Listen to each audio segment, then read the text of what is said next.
She told me straight to my face, "It's not cheating if we're not married yet." When I discovered she'd spent the night with her ex during her Bachelorette weekend, I didn't blow up. I didn't cancel anything. I smiled, nodded, and let her parents keep writing checks. I let her try on dresses, choose the flowers, and practice her walk down the aisle.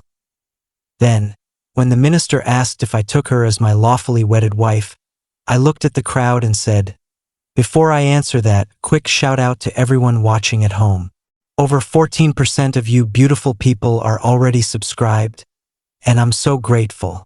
If you're new here and you like dramatic stories, smash that subscribe button. We're pushing for 10K. Let's make it happen." I'm Jake, 32, writing this from a Vegas suite while still wearing half a tuxedo. The wedding was scheduled for yesterday. Keyword, scheduled. Let me start from the beginning point. 3 weeks ago, my fiancée Claire, 29, flew to Miami for her Bachelorette trip. Her older sister Megan planned the whole thing. 5 days of sun, clubs, and one final fling. Before the ring, I wasn't stressed. Claire and I had been together 6 solid years, engaged for 1. She'd never given me a single reason to worry, and her friend group wasn't exactly the trashy Vegas type you see in movies.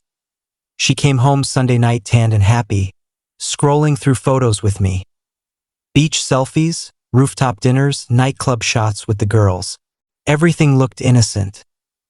"Best weekend ever," she said, kissing my cheek. Exactly what I needed. Monday, she went back to work. Tuesday, I got a call that turned my blood to ice. Why buddy Ryan manages VIP tables at one of the biggest hotels in South Beach. "Hey man," random question. "Was Claire in Miami this past weekend?" "Yeah, Bachelorette trip." "Why?" "I think I saw her Saturday night at Fontainebleau.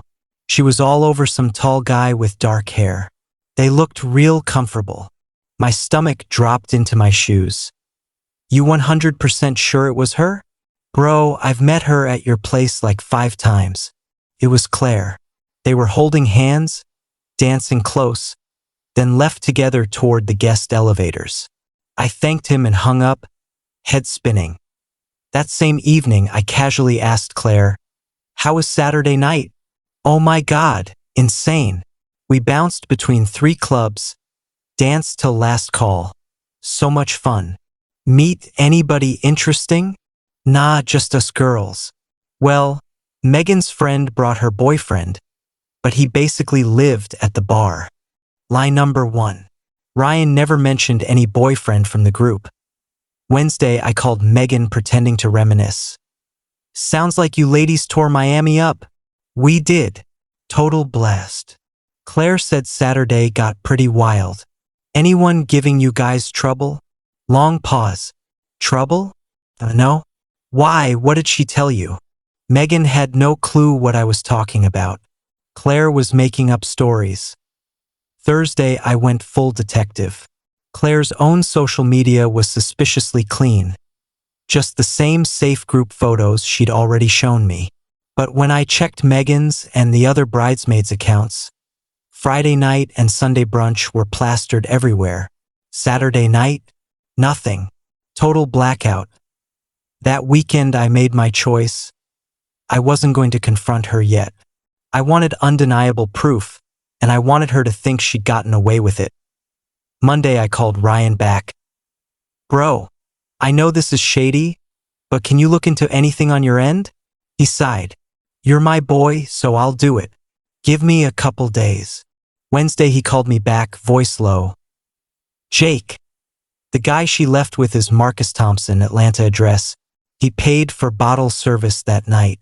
Charged Dom Perignon and late night room service for 2 at midnight. Checked out Sunday morning. And get this, he booked that exact weekend 3 weeks ago and specifically requested the same club package your girls had. Marcus, her college ex, the one she dated for 2 years right before me. The one she swore she hadn't spoken to in forever. This wasn't a drunken mistake. This was planned. That night Claire was sitting on the couch with seating charts. Should we put my old college crew at table 6 or 7? Oh, and Marcus RSVP'd yes, by the way. I played dumb. Marcus Thompson. Yeah, he's coming in from Atlanta. I told you, remember? She absolutely had not. I smiled. Looking forward to meeting him. She beamed. You're gonna love him. He's killing it these days. That was the moment I decided. The wedding was still happening. Her parents were going to pay for every flower, every string quartet, every overpriced cake tier. She was going to walk down that aisle in the dress she spent months choosing. And then, at the exact second she thought she'd won, I was going to burn it all down. Update 1 week before the wedding. Living with the woman who betrayed you while pretending everything is perfect is its own kind of hell. Claire was in full bride mode. Final dress fitting, tasting menus, excited squeals with her mom. Her parents flew in and basically moved into our guest room. Her dad pulled me aside one night. Jake, I can't tell you over the moon we are to welcome you into the family. Claire's never been this happy. I smiled and shook his hand. She's my whole world, Bill. Her mom kept tearing up. My little girl is going to be the most beautiful bride. Thursday afternoon, my phone rang. Marcus actually had the balls to call me. Jake, pumped for Saturday, man. Been way too long since I've seen Claire. Italy for the honeymoon. Huh? She always wanted to go. Lucky guy. The smugness dripped through the phone. Can't wait, I said. Friday night. Rehearsal dinner. Claire looked flawless. Marcus sat 3 tables away, catching her eye every few minutes. She'd give him a little smile and look away like a schoolgirl. During toasts, everyone talked about loyalty, honesty. Forever I'm why best man Tom ended with, to Jake and Claire, may you always choose truth and each other. Everyone raised their glasses, Claire and Marcus included. After dinner, I watched them at the bar, heads together, laughing. Marcus touched her arm. She let him. Tom leaned over. Who's the dude Claire can't stop talking to? Her ex. Tom's eyebrows shot up.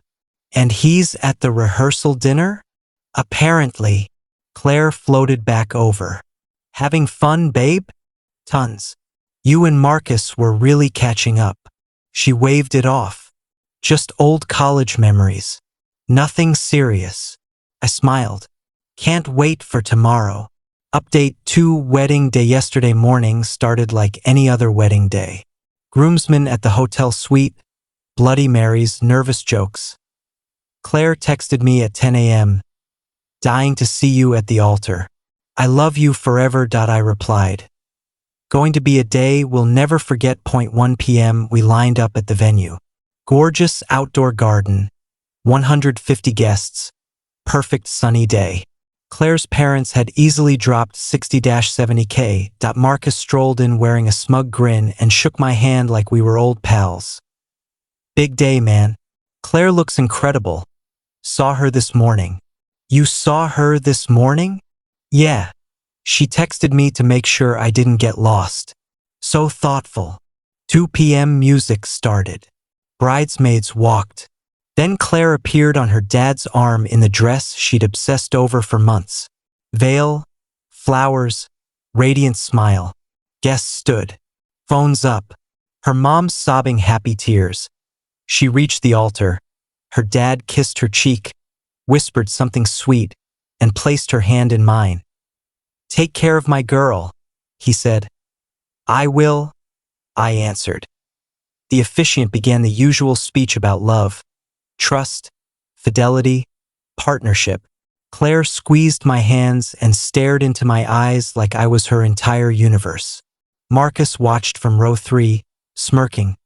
Then came the moment. Jake, do you take Claire to be your lawfully wedded wife, to have and to hold in sickness and in health, for richer or poorer, forsaking all others as long as you both shall live? The garden went completely silent. I looked Claire dead in the eyes. I do not. You could have heard crickets on the moon. Claire blinked. What? The officiant leaned in. I'm sorry. I do not. I repeated louder. Gasps rippled through the crowd. Claire's mom let out a strangled noise. I pulled out my phone, opened the folder with every screenshot, hotel charge, timestamp. I will not marry a woman who spent Saturday night of her bachelorette party in Marcus Thompson's hotel room at the Fontainebleau. Marcus, the guy in row 3 who flew in just for the occasion. Hundreds of heads swiveled toward Marcus. Phones started recording. Claire went ghost white. Jake, please. You told me yourself it wasn't cheating because we weren't married yet. Congratulations, Claire. We still aren't. Her dad stood up. Son, what in God's name? Bill, your daughter planned to hook up with her college ex weeks in advance, lied to my face, and then invited him to the wedding. Ask her. Claire was shaking, mascara already running. It was one stupid night. It didn't mean anything. One night that lasted until checkout on Sunday, complete with champagne and dessert for 2.